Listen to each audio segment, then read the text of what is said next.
સુરતમાં ભારતીય જનતા પાર્ટીના કોર્પોરેટર દાદાગીરી પર ઉતરી આવ્યા।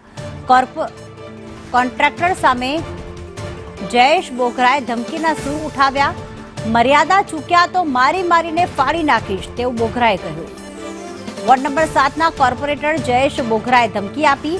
ગેસ લાઇન રિપેરિંગ માટે આવ્યો હતો કોન્ટ્રાક્ટરને મર્યાદામાં રહેવા કોર્પોરેટરે ધમકી આપી છે। કેતન અમારી સાથે જોડાઈ ગયા છે। કેતન, જણાવશો કે કોર્પોરેટર દાદાગીરી પર ઉતરી આવ્યા, શા માટે કોન્ટ્રાક્ટરને ધાક ધમકી આપવામાં આવી, પોલીસ દ્વારા શું કાર્યવાહી કરવામાં આવી રહી છે આ કોર્પોરેટર સામે? ચોક્કસ કે જે કોન્ટ્રાક્ટર છે તે પાણીની પાઇપલાઇન જે તૂટી ગઈ હતી તેની કામગીરી કરવા માટે આવ્યા હતા। દરમિયાન તે ગેસની પાઇપલાઇન જે તૂટી ગઈ હતી તે તૂટી જતા દોડધામ મચી હતી। ખાસ કરીને વોર્ડ નંબર 7માં જે ભાજપના કોર્પોરેટર છે તેને જયેશ બોગરા તે ત્યાં પહોંચ્યા હતા અને ગેસની પાઇપલાઇન તૂટી જતાની સાથે જ કોન્ટ્રાક્ટર જે છે તે રિપેરિંગ કરતા હતા। તે દરમિયાન મર્યાદામાં રહીને તમારે વાત કરવાની અને મર્યાદા ચૂકશો તો તમને મારી મારીને ફાડી નાખીશ આવા ધમકીના સૂર ઉઠાવ્યા હતા। તેમજ તેમણે એવી પણ ધમકી આપી હતી કે જે વાડીએ બધી જ વ્યવસ્થાઓ રાખવામાં આવી છે ત્યાં બધી જ સિસ્ટમ છે, મીઠા શોર્ટની પણ સિસ્ટમ છે, આવું સ્પષ્ટ બોલતા તેઓ નજરે પડી છે।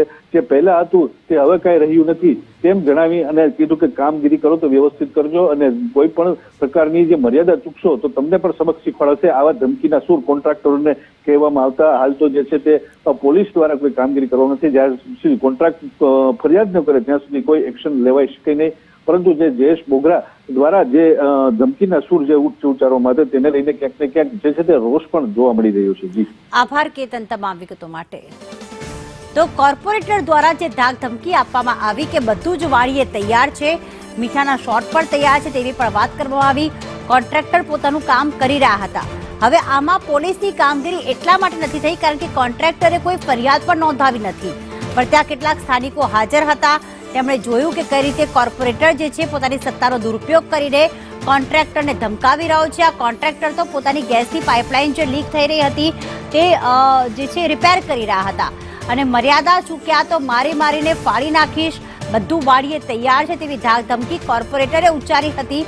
કોન્ટ્રાક્ટર અને કોર્પોરેટર વચ્ચે જે બબાલ થઈ હતી તેમાં કોન્ટ્રાક્ટર તો પોતાનું કામ કરી રહ્યા હતા પરંતુ તેના સ્થાનિક જે વોર્ડ નંબર 7ના કોર્પોરેટર આવ્યા અને આ રીતે ભાષાનો પ્રયોગ કરવા લાગ્યા।